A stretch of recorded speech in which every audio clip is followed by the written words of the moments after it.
Halo guys, nama saya Gian Rizky dan Hendra. Kali ini saya akan membahas tentang materi short movie dengan narasumber kita Bapak Cesar. Simak lebih lanjut ya guys.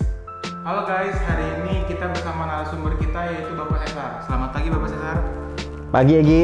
Jadi hari ini saya akan menanyakan tentang Bapak tentang film dokumenter Pak, atau enggak film pendek. Oke, film pendek ya? Ya. Oke, jadi film pendek adalah film yang berdurasi pendek, kayak gitu. Durasi dalam film pendek itu kisaran idealnya itu berapa Pak kira-kira Pak?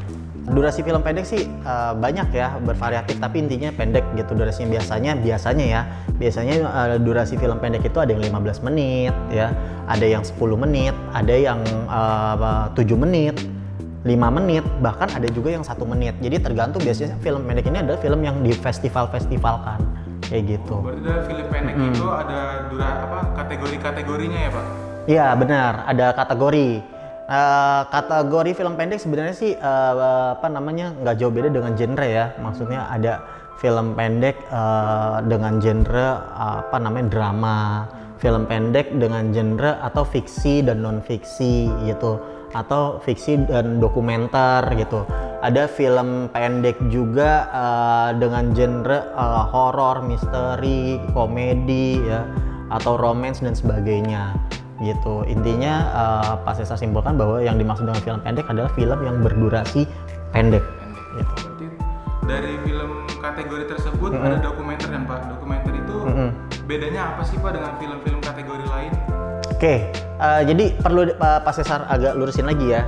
Jadi yang dimaksud kategori itu maksudnya tuh ada kategori fiksi dan non fiksi gitu. Artinya film pendek fiksi dan film pendek non fiksi gitu, atau biasanya non fiksi ini identiknya dengan dokumenter gitu, film dokumenter. Nah jadi kategori fiksi tentu film yang berdasarkan imajinasi gitu dari penulis naskah. Mereka berimajinasi ya, lalu mereka membuat sebuah cerita. Tentunya tetap balik lagi harus realistis dan logis, meskipun itu sifatnya imajinasi tapi harus bersifat realistis dan logis gitu. Nah kalau dokumenter itu berdasarkan fakta dan data gitu. Jadi dokumenter itu nggak bisa dikarang. Dia harus riset yang mendalam, riset yang tajam gitu. Dia harus punya data gitu, nggak boleh dikarang-karang gitu. Jadi kalau dokumenter, sekali lagi Pak Cesar maksudnya tekankan, intinya bukan film fiksi, beda tuh dokumenter dan fiksi gitu. Kalau dokumenter bersifat data dan fakta, fiksi bersifat imajinasi gitu. Berarti dari dokumenter dan film pendek itu berbeda ya Pak? Iya beda. Pak, Egi mau nanya nih Pak tentang proses produksi film pendek. Gimana atau caranya gimana gitu Pak? Oke, proses produksi film pendek ya. Oke, kalau kita ngobrolin tentang proses produksi film pendek ya, minimal ada 3 tahapan. Di mana tahap pertama itu tentang perencanaan ya. Apa aja sih yang direncanain dan apa aja sih yang dipersiapin, itu tahap praproduksi. Lalu yang kedua tahap produksi ya. Yang kedua tahap produksi itu artinya ketika sudah direncanain lalu diimplementasikan pada saat pelaksanaan syuting. Nah, itu yang disebut dengan tahap produksi. Nah, yang tahap ketiga adalah pasca produksi, di mana tahap pasca produksi adalah tahap finishing atau penyelesaian gitu. Jadi setelah direncanakan, dieksekusi, dikerjakan hasil rencananya, lalu dirapihin di pasca produksi gitu. Nah, jadi 3 tahapan ya. Pak Cesar bahas yang pertama dulu ya. Pak Cesar bahas secara ringkas. Yang pertama itu perencanaan. Pak, apa aja sih yang direncanain? Yang pasti pertama naskah ya, seperangkat naskah. Naskah itu memuat ada sinopsis, ada logline ya, ada treatment gitu, ada ide pokok pokoknya itu. Nah, itu di naskah. Nah, habis naskah udah jadi ya, lalu membentuk tim produksi. Ya, tim produksi terdiri dari produser atau manajer produksi ya, ada sutradara, ada penulis naskah ya, ada penata artistik atau tim artistik, ada kameramen, DOP ya, kameramen, lalu ada editor ya, asisten sutradara dan sebagainya ya. Nah, jadi setelah membuat tim produksi, lalu membuat desain lembar kerja masing-masing tim tersebut. Contoh, artistik membuat breakdown artistik gitu. Kameramen ya membuat lembar kerja kameramen, baik itu storyboard dan sebagainya ya sebagai acuan pengambilan gambar. Nah, terus sutradara bikin shortlist treatment atau buat nanti acuan sebagai penyutradaraannya. Intinya semua kru itu membuat lembar kerja. Nah, setelah membuat lembar kerja perencanaan tersebut ya, lalu melakukan kegiatan ada hunting dan survei lokasi ya, ada casting pemain untuk mendapatkan karakter yang diinginkan, terus ada juga hunting properti ya, untuk melengkapi set sesuai dengan naskah gitu. Nah, terus abis itu apa Pak? Nah, abis itu masuk ke produksi, syuting nih. Nah, syuting apa nih Pak? Nah, syuting kurang lebih ya syuting biasa, pengambilan gambar gitu.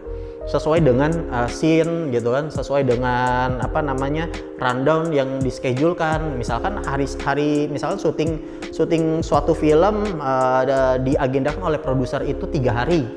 Hari pertama ini berapa scene? 5 scene kah? Misalkan naskah itu bicara totalnya 10 scene, misalkan suatu naskah 10 scene.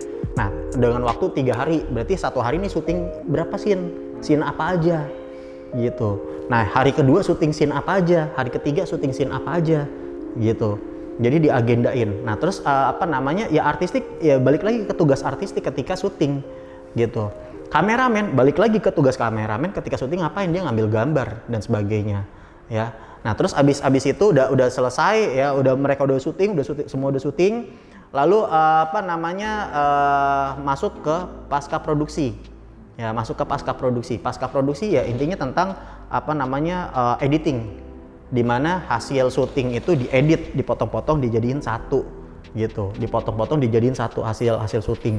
Dijadiin satu kesatuan, satu kesinambungan gitu. Itu editing. Dimixingin suaranya, dimixingin gambarnya, dikasih visual effect kalau memang membutuhkan visual effect dan sebagainya kayak gitu. Nah, itu editing. Nah, habis itu dirender, ekspor, kelar, jadilah suatu karya film gitu. Nah, satu lagi Pak Cesar mau menekankan di awal yang Pak Cesar tadi terlewat, intinya harus riset. Setiap pekerjaan itu harus punya riset dan referensi gitu. Itu wajib banget, riset dan referensi. Kalau penulis naskah dia meriset bagaimana sih ceritanya naskahnya gitu. Kalau artistik dia mencari riset dan mencari referensi. Kebutuhan properti ini misalkan sebuah propertinya ada Gucci, ini Gucci yang kayak gimana? Atau meja yang seperti apa? Atau lemari yang bagaimana? Gitu. Tahunnya kapan, motifnya apa, warnanya apa dan sebagainya. Gitu. Nah, kalau sutradara riset adegannya gimana? Referensi adegannya gimana? Gitu. Adegan tentang action, dia action artinya fighting, bagaimana fightingnya, koreonya kayak gimana koreonya gitu, gerakannya bagaimana. Nah, jadi seperti itu, harus wajib banget setiap kru produksi itu wajib riset dan referensi pasti gitu. Boleh dari berbagai sumber film gitu, yang penting sesuai dengan adegannya. Kalau yang tadi yang pertanyaan yang dipersiapkan apa sih Pak? Ya persiapannya lembar kerja masing-masing divisi produksi tadi sih. Nah, jadi begitu Gi jawaban Pak Cesar mengenai proses produksi film pendek. Oke. Dengan berakhirnya jawaban terakhir, itu dari saya Rizky dan Hendra dengan serta kru semuanya. Saya pamit undur diri. Assalamualaikum warahmatullahi wabarakatuh. Dadah. Oke, nah jadi gitu Gi.